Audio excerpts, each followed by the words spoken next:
a band of fake-ass looking CG animals must get together to fight evil and protect the dust or whatever that force is. Man, this movie is f***ing dorky. I can't take it. I'm going to take a wild guess here because you told me this movie really bored you.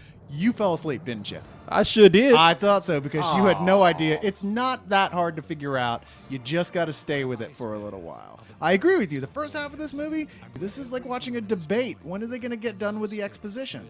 But if you stick with it for a little while, it comes together and you get to see giant polar bears kicking the shit out of Okay, let me put it this way. Even if I had stuck with it and understood, I just don't give a damn. The Golden Compass takes place in this alternate universe where people's souls walk outside of their bodies in the form of CG animals. And at the center of the whole story is this little girl named Lyra who goes out to rescue a friend who's kidnapped by this organization called the Gobblers. When she goes out to rescue him, she ends up on this bigger adventure, eventually discovering that she might be the only one who can operate the Golden Compass, which can tell the difference between good souls and bad souls or something like that.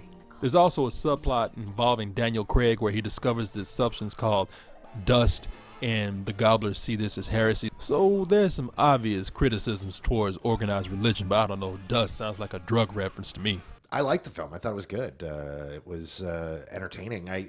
But this film is crippled by the fact that it's a bunch of people standing around talking. Then it hits the biggest problem, which is this has the same ending of Fellowship of the Rings. And we're saying, here's all the parts for the movie that's really going to kick your ass, but oh, we didn't make that movie yet. The polar bear is a turning point in that movie. Giant, scary bear voiced by Ian McKellen.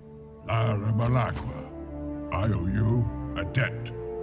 I will serve you in your campaign until I am dead, or you have a victory. Well, there's a whole bunch of, cool-ass, big, scary bears. What about the bear, that was voiced by Ian McShane?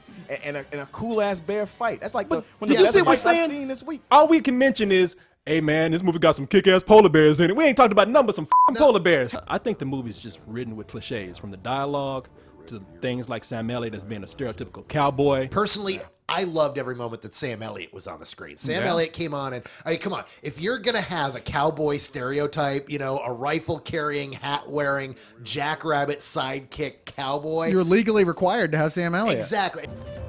Looky here. Reinforcements. Now tell me this. Now, who didn't appreciate the fact that the evil bitch was an ancestor of Ann Coulter? Yeah, right. But I disagree, Master. Mrs. Coulter. Somebody got the shit slapped out of them in this movie. Like somebody owed them money. If there's an award for the best bitch slap in a movie ever, this is the king of bitch slap. One of them polar bears should have been wearing a pimp hat because they was slapping motherfuckers like crazy.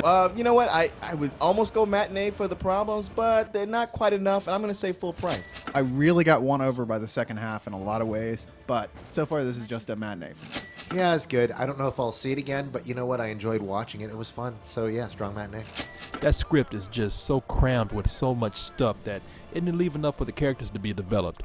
But there's some cool scenes that should be seen on the big screen, so almost reluctantly I'm giving this a matinee, even though I think it's really a rental. I mean, I'm looking at these animals. That monkey was actually the worst thing in the movie. That monkey looked like it had a perm. The monkey I know, only like a looks perm and a real bad dye job. It was the Al Sharpton of monkeys.